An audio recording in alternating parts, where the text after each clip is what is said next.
BCom part first business administration का paper second entrepreneurship and small business management. आज का topic है taxation benefits and concessions of MSMEs, सुलभ उपक्रमों को कराधान लाभ और रियायतें। जैसा कि हम जानते हैं कि भारत में लघु उद्योग यानी सुलभ उपक्रमों में सदैव ही कई प्रकार की समस्याएं उत्पन्न रही है। इस कारण सरकार ने उन्हें संरक्षण और प्रोत्साहन देने के लिए विभिन्न प्रकार की योजनाओं का निर्माण किया है और अनेक प्रकार के कराधान और रियायतें और लाभ प्रदान किए हैं। अब प्रश्न ये उत्पन्न होता है कि जो सुलभ उपक्रमों को विभिन्न प्रकार के जो कराधान लाभ और रियायतें दी जा रही है उनका क्या औचित्य है। तो सबसे पहले हम इसके देखेंगे पक्ष में तर्क कि सुलभ उपक्रमों को जो विभिन्न प्रकार के कराधान लाभ और रियायतें दी जा रही है वो देना सही है या नहीं है। तो इसके सबसे पहले हम देखेंगे पक्ष में तर्क। फर्स्ट पॉइंट है श्रम प्रधान उपक्रम। सुलभ उपक्रम श्रम प्रधान उपक्रम होते हैं, उसमें बहुत ही कम पूंजी के द्वारा अनेक व्यक्तियों को रोजगार आसानी से उपलब्ध किया जा सकता है। हमारे देश में जैसा कि हम जानते हैं कि पूंजी की कमी है और श्रम बहुत अधिक मात्रा में उपलब्ध है। सुलभ उपक्रम देश के करोड़ों लोगों को रोजगार प्रदान करने की क्षमता रखते हैं।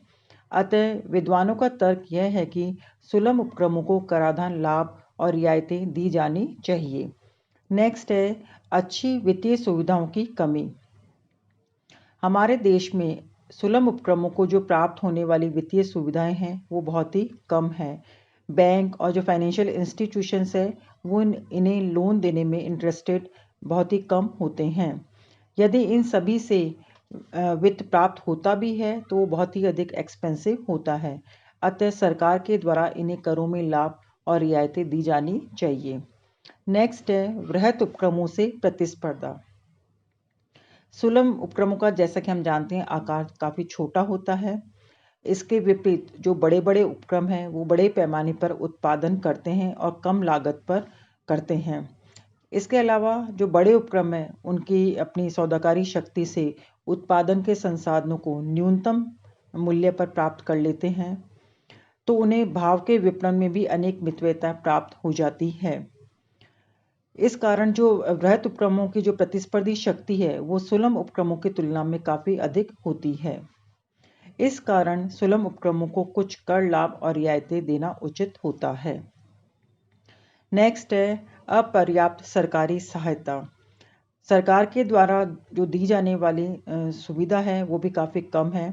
अतः इन्हें जीवित रखने के लिए सरकारी सहायता के साथ साथ कराधान में लाभ और रियायतें भी मिलनी चाहिए। फिर नेक्स्ट है सीमित संसाधन। इनके पास में सुलभ उपक्रमों के पास में जो संसाधन है रिसोर्सेज है वो बहुत ही लिमिटेड है। अतः इन्हें प्रॉपर डेवलप करने के लिए वित्त की आवश्यकता होती है। अतः सरकार के द्वारा यदि कराधान में लाभ और रियायतें दी जाए तो ये सीमित संसाधन के द्वारा मैक्सिमम यूटिलाइजेशन कर सकते हैं। फिर नेक्स्ट है यंत्रों और उपकरणों के आधुनिकीकरण की आवश्यकता। सुलभ उपक्रमों के द्वारा जो उपयोग में लिए जाने वाले यंत्र और उपकरण हैं उनकी भी आधुनिकीकरण की आवश्यकता अनुभव की जाने लगी है।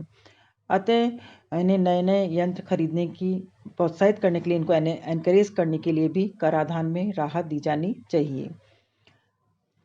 नेक्स्ट पॉइंट है निवेश में वृद्धि। सुलभ उपक्रमों की जो स्थायी संपत्तियों में औसत निवेश 1.25 लाख रुपए से भी कम है। अतः इस निवेश में वृद्धि करने के लिए उन्हें निवेश करने के लिए कराधान में लाभ और छूटें दी जानी चाहिए। नेक्स्ट है विपक्ष में तर्क। कुछ विद्वान ऐसे भी हैं जो सुलभ उपक्रमों को कराधान लाभ और रियायतें देने की नीति के विरोधी हैं। वो अपना पक्ष प्रस्तुत निम्न पॉइंट्स के द्वारा करते हैं। फर्स्ट पॉइंट है श्रम प्रधान उत्पादों के उत्पादन पर ध्यान नहीं। सुलभ उपक्रमों को कराधान लाभ मिलने के कारण कई श्रम प्रधान उत्पादों के उत्पादन पर ध्यान नहीं दिया जाता है। इन कर रियायतों के कारण पूंजी प्रधान उत्पादों के निर्माण को बढ़ावा मिला, जबकि भारत में कई ऐसे उत्पादों का निर्माण बहुत ही प्रतिस्पर्धी मूल्यों पर किया जा सकता है जो श्रम प्रधान है। नेक्स्ट है रोजगार अवसरों पर प्रतिकूल प्रभाव। कराधान लाभों के कारण श्रम प्रधान उत्पादों के निर्माणों को बढ़ावा नहीं मिला है, अतः रोजगार के अवसरों में वृद्धि नहीं होती है। नेक्स्ट पॉइंट है यंत्रों और उपकरणों की सीमित क्षमता। सुलभ उपक्रमों के जो यंत्रों और उपकरणों की एक निश्चित राशि तक की सीमित निवेश संभव है, अतः कराधान की छूटों के कारण देश के उद्योगों में यंत्रों और उपकरणों की क्षमता सीमित बनी रही। एंड लास्ट पॉइंट है कम मूल्य वर्धन। सुलभ उपक्रमों द्वारा साधनों के मूल्य वर्धन की दर जो बड़े उपक्रमों की तुलना में कम है। इसका कारण यह है कि सुलभ उपक्रमों में छोटे स्तर पर उत्पादन के कारण श्रमिकों की मजदूरी बहुत कम मिलती है। इसके विपरीत जो बड़े उपक्रमों के जो श्रमिकों की जो प्रोडक्टिविटी है वो 2 से 3 गुना अधिक होती है। अतः सुलभ उपक्रमों को कराधान लाभ देने का कोई औचित्य नहीं रहता है। लेकिन फिर भी ये कहा जा सकता है कि सुलभ उपक्रमों को कराधान लाभ और रियायतें तभी दी जानी चाहिए जबकि रोजगार के अवसर बढ़ते रहें और श्रम प्रधान उत्पादों के निर्माण को बढ़ावा मिलता हो। भारत में सुलभ उपक्रमों को कराधान लाभ और रियायतें, टैक्सेशन बेनिफिट्स और concessions to MSMEs in India. इसमें सबसे पहले है आयकर अधिनियम में छूटें अथवा रियायतें। इसमें फर्स्ट पॉइंट है कर में छूट। नए सुलभ उपक्रमों सहित सभी नए औद्योगिक उपक्रमों को आयकर अधिनियम के अधीन छूट प्राप्त करने का अधिकार है। ऐसे सुलभ उपक्रम अपने लाभों की राशि में से उपक्रम में निर्देशित पूंजी के 6% के बराबर की राशि घटा सकते हैं और शेष लाभ की राशि पर उन्हें इनकम टैक्स देना होता है। लेकिन इस छूट का लाभ प्राप्त करने के लिए उपक्रमों को कुछ शर्तों को पूरा करना होगा। इसमें फर्स्ट पॉइंट है ये उपक्रम किसी विद्यमान उपक्रम या उसकी किसी इकाई के विभाजन या पुनः संरचना से सर्जित नहीं हुए हो। दूसरा है इन उपक्रमों में 10 या अधिक श्रमिक विद्युत ऊर्जा का प्रयोग करने की दशा में नियुक्त होने चाहिए और अगर मान लो संस्थान बिना विद्युत ऊर्जा के निर्माण के कार्य करने वाला है तो वहाँ कम से कम 20 श्रमिक नियुक्त होने चाहिए। नेक्स्ट पॉइंट है विकास छूट। यदि कोई सुलभ उपक्रम ने प्लांट और मशीनरी का उत्पादन प्रक्रिया में उपयोग करना है तो उसे सामान्य हार्स के अतिरिक्त विकास छूट का भी लाभ प्राप्त होगा। नेक्स्ट पॉइंट है हार्स डेप्रिसिएशन। प्रत्येक सुलभ उपक्रम को अपने भवन, प्लांट, मशीनरी, फर्नीचर पर निर्धारित दरों से निर्धारित की गई शर्तों के अधीन लाभों में से हार्स की कटौती करने का अधिकार है। प्लांट और मशीनरी पर हार्स की अधिकतम दर 20% है जिसकी गणना उसके वास्तविक मूल्य पर की जाती है। लेकिन हार्स की कटौती का लाभ सुलभ उपक्रमों को तभी प्राप्त होगा जबकि वो कुछ शर्तों का पालन करेंगे। उसमें पहला पॉइंट है हार्स की कटौती केवल भवन, प्लांट, मशीनरी और फर्नीचर पर ही प्राप्त होती है। दूसरा है यह संपत्ति कर निर्धारक के स्वामित्व में होनी चाहिए। नेक्स्ट है यह संपत्ति कर निर्धारक के व्यवसायिक कार्य में पूर्ववर्ती वर्ष में उपयोग की गई हो। और लास्ट पॉइंट है आयकर अधिकारी द्वारा उपसंपत्ति के संबंध में मांगा गया संपूर्ण विवरण दे दिया गया हो। नेक्स्ट पॉइंट है निवेश छूट इन्वेस्टमेंट अलाउंस। सुलभ उपक्रमों को एक महत्वपूर्ण लाभ निवेश छूट के रूप में भी उपलब्ध है। आयकर अधिनियम के प्रावधानों के अनुसार सुलभ उपक्रमों को नए प्लांट और मशीनरी की लागत के 25% के बराबर तक छूट प्रदान की जाती है। नेक्स्ट पॉइंट है पुनर्वास भत्ता। सुलभ उपक्रमों को आयकर में पुनर्वास छूट भी प्रदान की जाती है। ऐसी छूट कुछ कारण हैं, उन कारणों से व्यवसायिक गतिविधियों के अवरुद्ध होने पर उपलब्ध होती है। वो डिफरेंट रीजंस कौन कौन से होते हैं। इसमें फर्स्ट पॉइंट है बाढ़, भूकंप, तूफान, चक्रवात, प्रचंड तूफान या अन्य किसी प्रकार की प्राकृतिक आपदा से। नेक्स्ट है दंगे या नागरिक अशांति से। नेक्स्ट है दुर्घटना से, अग्निकांड या विस्फोट से। और लास्ट है किसी दुश्मन की कार्रवाई या दुश्मन की कार्रवाई पर जवाबी कार्रवाई से। पुनर्वास की छूट तब प्रदान की जाती है जबकि व्यावसायिक उपक्रम के पुनः स्थापना उसके दुर्घटनाग्रस्त होने की तिथि से 3 वर्षों के भीतर कर दी जाती है। नेक्स्ट पॉइंट है वैज्ञानिक शोध व्यय के संबंध में कटौती।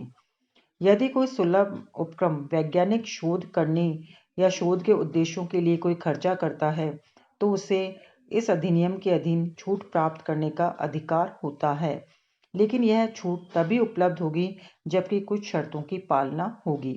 उसमें पहला है करदाता के अपने व्यवसाय से संबंधित वैज्ञानिक शोध के लिए पूर्ववर्ती वर्ष में कोई गैर पूंजीगत व्यय किया हो। दूसरा है करदाता ने किसी वैज्ञानिक शोध करने वाले संघ, विश्वविद्यालय, कॉलेज आदि को वैज्ञानिक शोध के लिए कोई राशि दी हो। और तीसरा है यदि करदाता ने अपने व्यवसाय से संबंधित वैज्ञानिक शोध के लिए पूंजीगत व्यय किया हो। नेक्स्ट पॉइंट है प्रारंभिक व्ययों का शोधन। यह छूट कंपनी प्रारूप वाले सुलभ उपक्रमों को प्राप्त होती है। यदि कोई उद्यमी किसी नए उपक्रम की स्थापना या विस्तार के लिए कोई खर्चा करता है तो वह निम्न खर्चों की आयकर में छूट प्राप्त कर सकता है। उसमें फर्स्ट पॉइंट है व्यवसाय के संबंध में व्यवहारिक प्रतिवेदन तैयार करने में हुए खर्चे। दूसरा है उस व्यवसाय से संबंधित इंजीनियरिंग व्यय। और तीसरा है ठहरावों के लेखन के वैधानिक व्यय। नेक्स्ट पॉइंट है पिछड़े क्षेत्रों में उपक्रम लगाने पर रियायतें। यदि पिछड़े क्षेत्रों में कोई सुलभ उपक्रम स्थापित किया जाता है तो भी उसे आयकर में छूट या रियायत दी जाती है।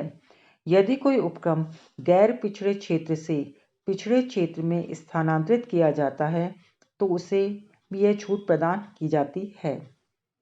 नेक्स्ट पॉइंट है ग्रामीण क्षेत्रों के उपक्रमों को कर लाभ।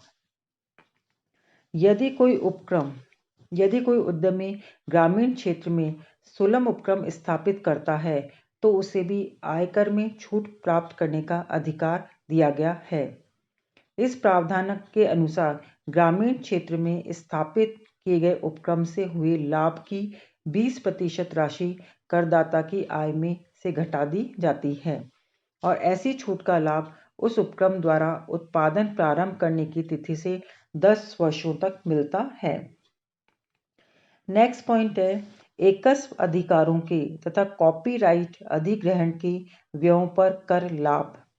यदि कोई सुलभ उपक्रम अपने व्यवसाय के लिए कोई पेटेंट राइट अथवा कॉपीराइट प्राप्त करने के लिए कोई पूंजीगत व्यय करता है तो उसे उस व्यय के संबंध में कर लाभ प्राप्त होता है।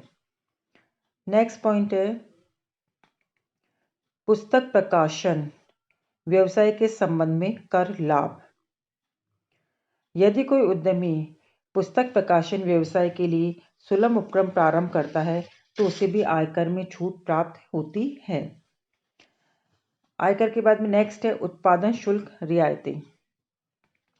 प्रत्येक सुलभ उपक्रम को 1 करोड़ रुपए मूल्य तक के माल के उत्पादन या कोई उत्पादन शुल्क नहीं देना पड़ता है। तो इस प्रकार से आज मैंने आप लोगों को सुलभ उपक्रमों को विभिन्न प्रकार की कौन कौन से रियायतें और छूटें दी गई है इनके बारे में विस्तृत रूप से चर्चा की। Thank you very much.